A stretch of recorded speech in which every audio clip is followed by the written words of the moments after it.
Everyone এই ভিডিঅ'টোত সকলোকে স্বাগতম জনাইছোঁ। নতুন চেনেল, নতুন ভিডিঅ', নতুন ব্লগ। ইয়াতে different blog, different daily life বা কিবা কিবি দি থাকিম। চ' আজি আহিছে মোৰ ৱাইফাই, এয়াৰটেল ৱাইফাই মই অৰ্ডাৰ কৰিছিলোঁ।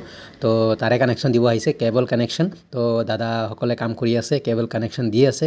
তো এ টু জেড চাই থাকক, কি হয় কি নহয় বা কিমান স্পীড মাৰে, মই কোনটো অৰ্ডাৰ কৰিছোঁ, এ টু জেড চাই থাকক। ভিডিঅ'টো ভাল লাগিলে বা ভিডিঅ'টোত কমেণ্ট কৰিব। কোনে কোনে নতুন আহিছে বা নতুন আহিলে প্লিজ ছাবস্ক্ৰাইব কৰিব। আৰু দাদাসকলে কাম কৰি আছে, কানেকশ্যন দি আছে, চাই থাকক।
হ'ল এইটো 4টা লাইট জ্বলি আছে, ইণ্টাৰনেট বাকী দুটা মানে কেবলৰ, আৰু এইটো 5G আৰু internet এইভাগেদি Airtel extreme fibre.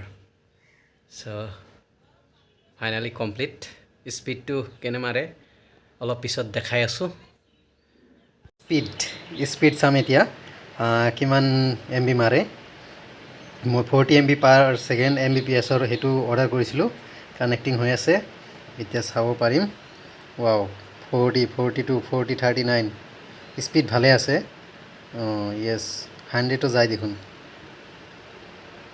40 Mbps মানে 40 যে মাৰিব লাগে সেইটো কথা নহয়।